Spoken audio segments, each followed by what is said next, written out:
ఒకరి డైరీ మరొకరు చదవటం తప్పు. ఒకళ్ళ గురించి మరొకరు రాయటం కూడా తప్పే. ఎవరిని గురించి రాసే హక్కు అందరికీ ఉంటుంది. ఎవరి గురించి రాశారో వాళ్ళకి చదివే హక్కు కూడా ఉంటుంది. మాటలు రావనుకున్నానే.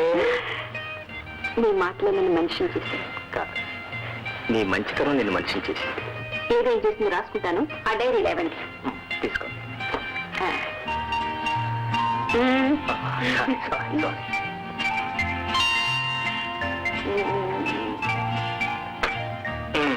ఏం రాశారు చూడమండి? తప్పు. ఒకళ్ళు రాసింది మరొకళ్ళు చదవకూడదు. ఎవరిని గురించి రాశారో వాళ్ళకి చదివే హక్కు కూడా ఉంటుంది.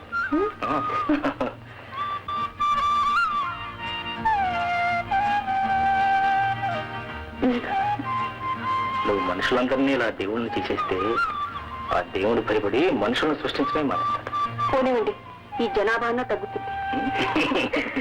ఎలాగైనా మీ అక్క చాలా ధైర్యం చేసింది కదా. అంతకంటే ఆయన త్యాగం చేశారు. ఆ స్థితిలో ఉన్న మా అక్కయ్యని పెళ్లి చేసుకోవడానికి ఎవరు ముందుకొస్తారు? ఆయన అంత మంచివారా?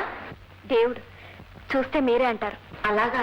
అమలా, మీ అక్క అట్లా పెళ్లి చేసుకున్నందుకు మీ వాళ్ళు ఏమీ అనలేదా? అనేవాళ్ళు ఎప్పుడు అంటారు. ఎవరో ఏదో అంటారని భయపడుతూ కూర్చుంటే జీవితంలో ఏదీ చేయలేం. మీ అత్తయ్య మావయ్య అన్న చచ్చిపోయిందని చెప్తున్నారటగా. డబ్బు అవసరం వస్తే మళ్ళీ వాళ్లే బ్రతికిందని చెప్తారు. నీ పిచ్చిగాని విక్టోరియా, కులాల్లోనూ మతాల్లోనూ ఏమని చెప్పు, కేవలం మన పెద్దవాళ్ళ అంతస్తును బట్టి ఆనాడు ఏర్పాటు చేసిన వర్గాలు. ఎక్సలెంట్. వాట్ మిస్ అమలా దంచేస్తున్నావు? దంచడం లేదు, మాట్లాడుతున్నాను. ఇలా వదిలేస్తే మొదట మాట్లాడతాను, తర్వాత ఉపన్యాసాలు ఇస్తాను, ఆ తర్వాత దంచాను. చివరికి ఆ ఉపన్యాసాలు మైకులు అక్కడే మిగిలిపోతాయి. చెప్పిన ఒక్క మాటైనా చేతల్లో మిగలదు. ఏమై కరెక్ట్? నో, అది రాజకీయం. కానీ నేను చెప్పింది చేసి చూపెడతా. అంటే మీ వాళ్ళు కాదన్నా నువ్వు వేరే కులం వాళ్ళని పెళ్లి చేసుకుంటావు అనమాట? మా వాళ్ళు కాదనరు. ఎందుకని? నేను చేసే తప్పు కాదు కనుక. నా జీవితానికి మంచి జరిగితే మా వాళ్ళకి మంచిదేగా. అంటే మీ వాళ్ళు అవునన్నా కాదన్నా నువ్వు కోరుకున్న వాడినే పెళ్లి చేసుకుంటావు అనమాట? ఇది షూర్? ష్యూర్. షూ కాదు, sure. Sure. Promise? Miss. Don't miss. I am asking you promise.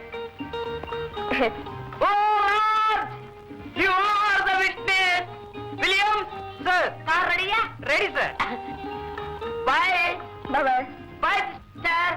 Bye mummy.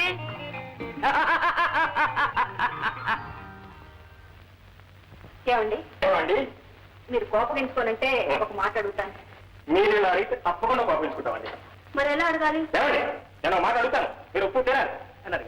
ఒప్పుకోకపోతే చేతులు చేయించుకోవాలి.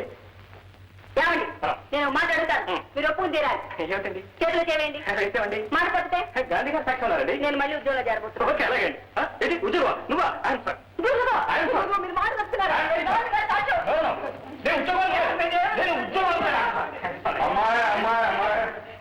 ఏమిటమ్మా గొడవ పడుతున్నారు? సమయానికి వచ్చారు. బాబాయ్ గారు, ఒక మాట చెప్పండి. పెద్ద మనుషులు చేతులు చేవేసిన తర్వాత మాట తప్పక?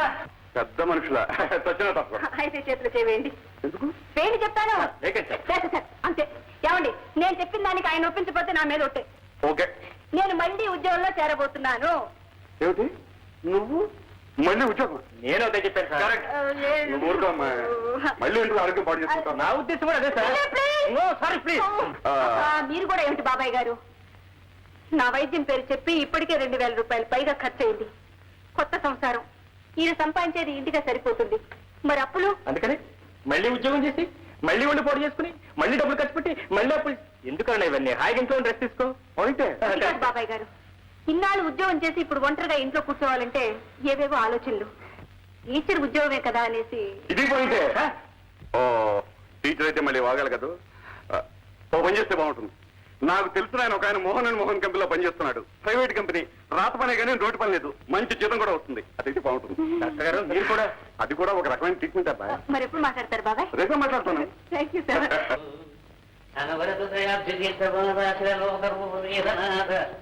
జనన మరణ రహిత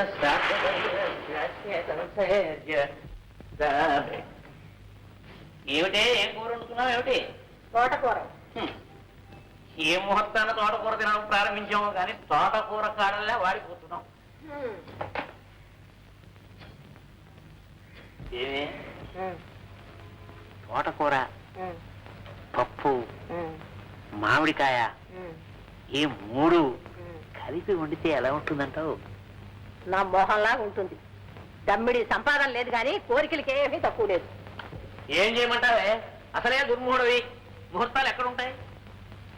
అయినా అది ఏ ముహూర్తాన్ని పుట్టిందో, ఏ ముహూర్తాన్ని ఇంట్లో కాలు పెట్టిందో, ఏ ముహూర్తాన్ని మళ్ళీ గడప దాటిందో, ఆ ముహూర్తం లాగా ఈ ముహూర్తం వరకు కాని సంపాదన లేదు. మన రోజులు మంచివి కాబట్టి మనకి దాని పేరు విరగడైంది. అఘోరించేవులే, దాని ఆరోగ్యం బాగుపడిందిగా. మళ్ళీ ఏ ఉద్యోగంలో అన్నా చేరితే దాని మొహం ఇన్నాళ్ళు మీ మొహం చూసి గౌరవించారు కానీ ఇప్పుడు అది వీధిలోకి వెళితే తూరి ఉమ్మేరు. ఆ మాట నిజమే. ఇక మీద దాని పేరు ఎత్తకండి, ఒళ్ళు కంపర వెతిపోతోంది. అంతేయా? రా రా, రా, రా. ఏం మావయ్య, ఇంట్లోనే ఉన్నావా? ఏమిటన్నా? ఇంట్లోనే ఉన్నావా? ఆ, ఎక్కడ కనిపించడమే మానేశావు. పరీక్షలు దగ్గరికి వస్తున్నాయని. ఏమిటి విశేషాలు? ఏమి లేవు. అదేం చేస్తోంది? ఎవరు? ఇంకెవరు? ఆ కులం మార్చింది. ఎవరత్తయ్యా? అదే మీ అక్క. అక్క? అయినా దాని కూడా మనకెందుకు. ఇప్పుడు అక్కడి నుంచే వస్తున్నాను. ఏమిటి? అక్కడి నుంచే వస్తున్నావా? కాడు కడుక్కున్నావా? స్నానం కూడా చేసొచ్చా. వానిద్దు, దాని సంగతి మనకెందుకు. ఇంతకీ ఏమందే? ఇంట్లో లేదు. లేదు? పోయింది? వాడు బొమ్మన్నాడా? అదే పోయిందా? దాని గొడవ మనకెందుకే? దాని పేరు చెప్తే నా ఒళ్ళు కంపరం ఎత్తిపోతూ ఉంది. ఏమండి మీరు ఊరుకోండి. ఇంతకీ ఏమైంది? ఉద్యోగానికి వెళ్ళింది. ఉద్యోగమా? దానికా? అవును. జీతమే మాత్రమే 300. 300? ఎన్ని వందలైతే నీకెందుకే? దాని పేరు చెప్తే నా ఒళ్ళు కంపరం ఎత్తిపోతూ ఉంది. అబ్బబ్బబ్బబ్బబ్బ! మీరు కాస్త లోపలికి పెడతారా? అసలు మీరు కాదు ఇదంతా చేసింది. ఏం చేశానే? ఆ ముహూర్తంలో దానికి మందులు కొని ఇచ్చి బాగు చేయించి ఉంటే ఈ ముహూర్తానికి ఈ ఇంట్లో ఉండేది. ఆ జీతం రాడేవో మన ఇంట్లోనే పడేది. ఇప్పుడు మాత్రం ఏం పోయింది? ఎంత అయినాది మన కోడలు కాకుండా పోతుందా ఏమిటి? పదండి వెళ్ళొద్దాం. ఈ ముహూర్తాన్ని ఏ మొహం పెట్టుకుని పెడతావా ఇంటికి? ఈ మొహం పెట్టుకునే వెళ్తాం.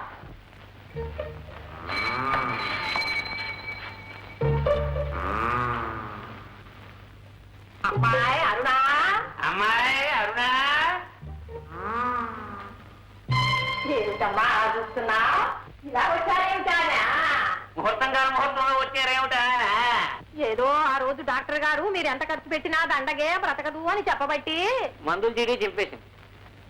సరే, ఆ తర్వాత నిన్ను చూడటానికి వద్దామనుకుంటే మీ మామయ్యకేమో ఒంట్లో బాగుండలేదు. ఆయనకి కొంచెం బాగుపడి వద్దామనుకుంటే మీ అత్తయ్య ఒంట్లో బాగోలేదు. చూడమ్మా, నీకోసం ఆలోచించి ఎలా సగం అయిపోయిందో.